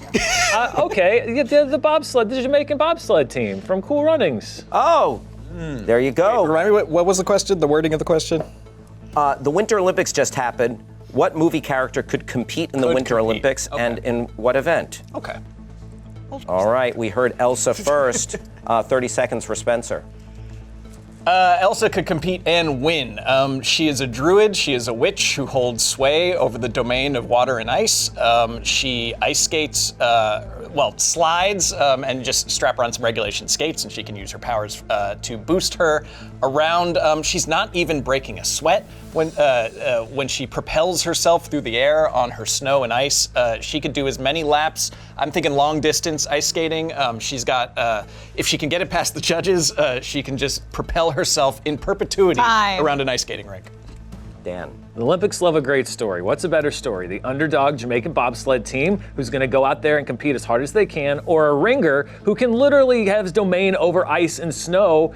She's not going to, is that illegal? They're going to have to go to the International Olympic Committee. I don't think she'll be even allowed to compete because she has an unfair advantage. And even if she does, who do you want to watch? The underdogs or the person who can literally conjure up snow and freeze the ice over however she wants? And it's just boring. She's a ringer. That's not fun to watch. Olympics are about underdogs. You want to root for the people to win, not the person who's going to. I mean, is the Norwegian team cheating because they live in a snowy climate? No, Elsa was born with these powers. She can use them if that's the way. She's not. She didn't acquire them to cheat in sports. And then I push back against the nature of the question because of course they could compete in the Olympics. You picked a movie where they compete in the Olympics. I think Elsa could win the Olympics. She could take gold in Olympic speed skating. And it would be the most boring thing ever. She has an unfair competitive advantage, even if it's allowed by the committee. The day that the Norwegians can make their own climate, then we'll have a talk about whether she compares to the Norwegians. Yes, I picked somebody who competed in the Olympics. I believe that's fair by the question. And again, I want a team that wants to be there. They might not win, but you're going to root for them. It's a great story. I'll hear that story again. It's a timeless story. That's I still love Cool Runnings. Woo! All right, interesting. Two different sides of the coin there. Emma, any thoughts before you chime in? I mean, I do see Dan's point about Elsa having an unfair advantage and how that is boring to watch, but I'm not sure that that's really an argument against the question because it's just who could compete in the Olympics, and both of them I think are solid answers. Yeah, Mike, any thoughts? I would have said Air Bud, and I would have said downhill skiing. Ooh, I like that. No rule in the rule book says a dog can't play in the Olympics. Interesting. So, yeah, I thought Emma had a good point. Like, you know, there's nothing in the question that says it can't be this magical force. It was just like, you know, it was slightly underwhelming that you picked one that was already, it was a movie character, but it was an autobiography, like real life movie character. So it's close. You know, there are different ways to interpret it, but I gotta go Elsa. That seemed like just the more like delightful, magical answer to really embrace. We're tied up at 3-3 here. Crazy times. What a great moment in sports. Question number 3 of the speed round. What movie character would make the best competition reality TV show host? Host.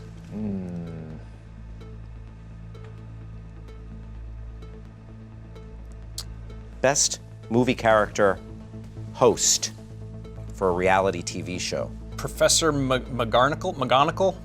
What's her name? You know that McGonagall. one. Yeah, McGonagall. You're thinking of Maggie Smith. Yeah, Maggie Harry Smith. Potter. Yeah. Professor McGonagall, Maggie Smith, Harry Potter, Tony Stark. Tony Stark. Great. Spencer, 30 seconds. I think regardless of the reality show, you want somebody to keep these wild cats in line, and no one is better than the animagus Maggie Smith, who can herself turn into a cat, if I recall. She can totally wrangle all these magical ne'er-do-wells and British tweens and get them to follow orders. She could do the same for people who are smacked out on weight loss drugs and speed or whatever they do on reality shows. Whether it's like she could handle an upscale one like the British Bake Off. Or, I think with the reality show host, you have to have somebody who's a big personality because you don't always know what kind of contestant you're going to get. And if the contestants are maybe not as compelling, you need to have a host who can also provide entertainment. And Tony Stark has got insane charisma. He could host whatever, I would love to see him hosting some sort of, reality show on the beach or, a game show even. He can carry the show if the contestants can't. I think that's an important thing with a host. McGonagall, she'd be a good producer, but I don't necessarily know she can carry the entire show as a host.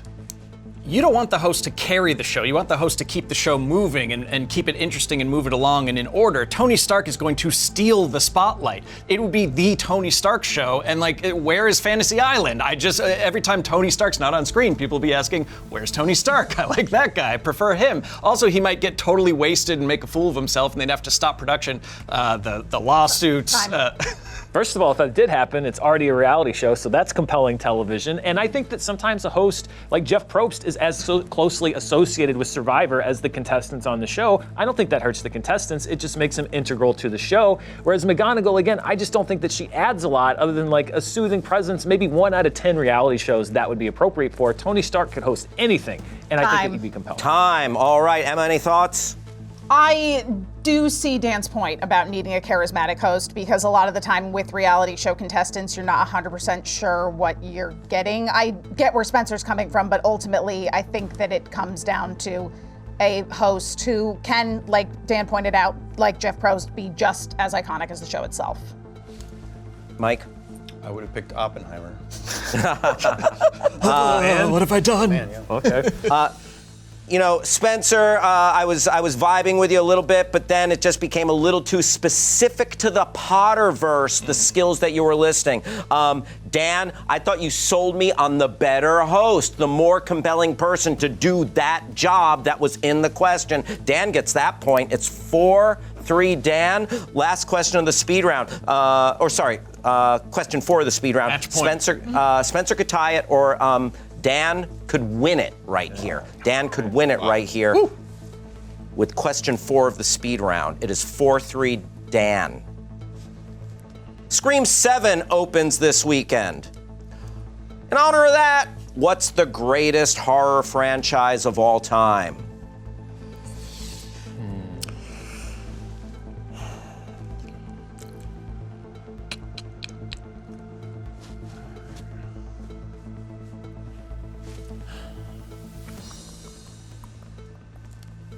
Deep in thought here. 5, There's so many. 4. I'm going to go with Nightmare on Elm Street. 2. Scream. All right. Hey, the greatest horror franchise of all time is back this weekend. Potentially, according to Spencer. Nightmare on Elm and Scream. We heard Dan first. 30 seconds are yours. It's tough with horror franchises because there are always bum movies in every single one of them. Why I love Nightmare on Elm Street the most and think it's the greatest is that even in a bum movie, there's still some creativity. There's always at least one scene that is fresh or new or that does a dreamscape that I haven't seen before or that makes me laugh. So with Scream, I think that the bad ones, they just feel like repetitions of the first one and they're not as interesting. Nightmare on Elm Street at least always brings something new to the table. Plus there are some fantastic movies in there. 1, 3, and 4. Time. Yeah, I think Scream, like James Bond, always has the ability to reinvent itself because it is a commentary on horror filmmaking at that time, as Scream 1 was, as Scream 4 was. So there is, even with the duds, I'm always looking forward to the next Scream movie because I wonder what their take will be, what their perspective will be on whatever's going on in the rest of the horror genre. And I think that gives it an energy that doesn't get repetitive. Whereas Nightmare, like, I don't think anyone needs to or wants to see Freddy Krueger come back because it's just been done. Time. I think with Freddy, again, the dreamscapes and the sequences themselves are part of it. It's not just like Jason. It's not just that he shows up and kills somebody. There's always creativity there. The Scream films, I feel some of them have that commentary, but like in that 3-4 range, it gets a little samey, and it becomes the thing that they were parodying it, not in a meta self-aware way. So I think it's very uneven. Time. I think also the Nightmare films are tied too closely with Robert Englund, and he's not coming back for any more installments of that. The rights are a mess. He's getting up there. We're never going to see one that recaptures that magic, whereas Scream, I think you can keep going back to that well. Put new teen starlets in it and refresh it. Woo! All right. Some compelling stuff, y'all. I like it. Emma, thoughts? Would we say that Nightmare on Elm Street 4 is one of the good Nightmare on Elm Street films? Creatively, yes, absolutely. Like, I think that's one of my favorites when it comes to, it kind of proves my point. The dreamscape and stuff is so creative in that. Yeah, there's definitely some good sequences in that. Yeah. I think, I was on board with Spencer talking about the idea that Scream was an active commentary on what was going on in the horror genre itself. However, I will say that he brought up that Robert Englund is not coming back for any more Nightmare on Elm Street movies. That's not the question. The question is, what's the greatest horror franchise of all time? So I don't feel like that I had that similar thought. I don't think that necessarily is a ding on, like, that doesn't take down the entire franchise, that the fact that they're not going to make it anymore. That might even make it more special. Mike, did you have any thoughts? I just enjoyed that Spencer delivered that like he was an exhausted high school math teacher.